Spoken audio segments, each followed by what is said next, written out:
Now, like me, if you're planning on world domination with your career, then it all starts off with good interviewing for your jobs. In this video, I'm going to talk about how you handle talking about your Excel skills in the interviews that you have.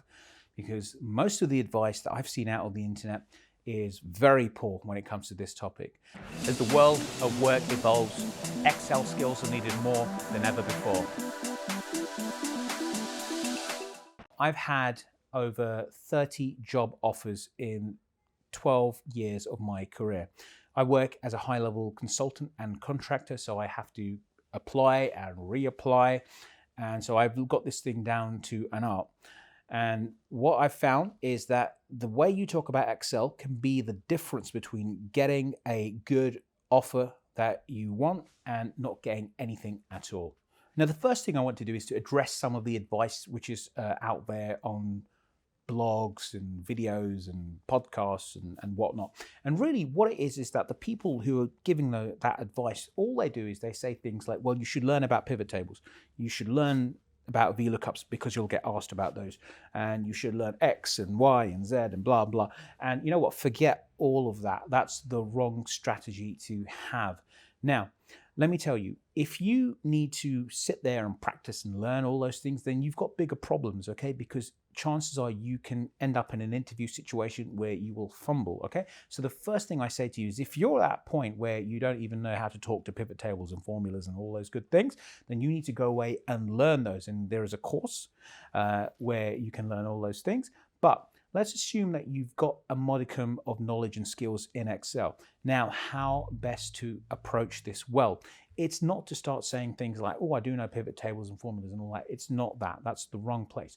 Because you talking about your skills is focusing on you. And as a general philosophy, you don't want to focus on you.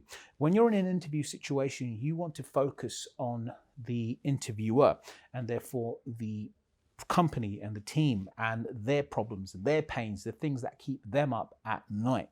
So you want to have a very organic conversation in an interview.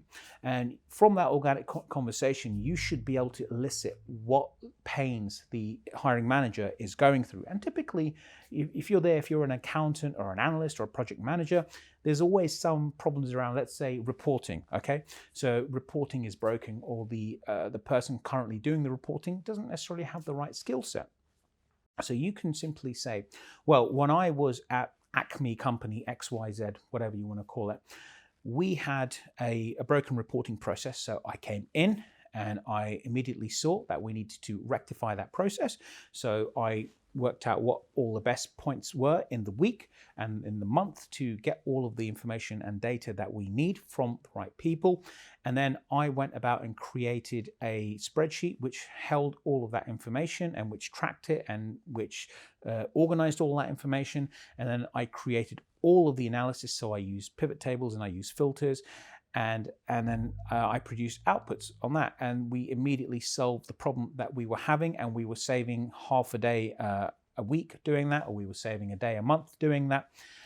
Then at that point, here's where you want to do something that no one else will tell you, but I'm going to tell you now. And it's something that when I did, it got me immediate offers. And when my students did it, they got immediate offers. So I'm giving you the secret for free.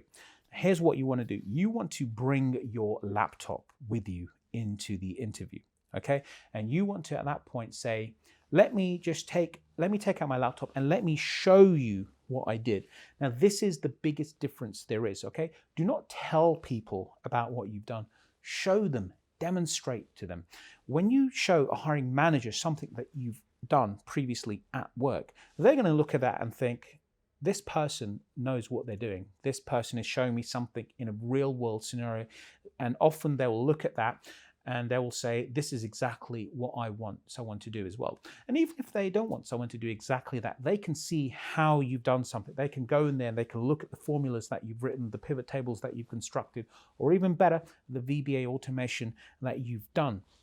And that is something very visceral, and it will remain with the interviewer once you've left the interview. Once that interviewer is interviewing other candidates, guess what? You're the one who brought your laptop out, showed them, and you are forever etched in their memory. And when they come to make that decision, they're thinking, you know what, I can't get that one person out of my head who showed me that. And that's the person who I'm going to get. Now, I've done many interviews like that, especially in the early part of my career, early to mid part of my career, which I left the interview, and within an hour, I would get a call from the recruitment agent saying, hey, listen, when can you start? They want you to start ASAP.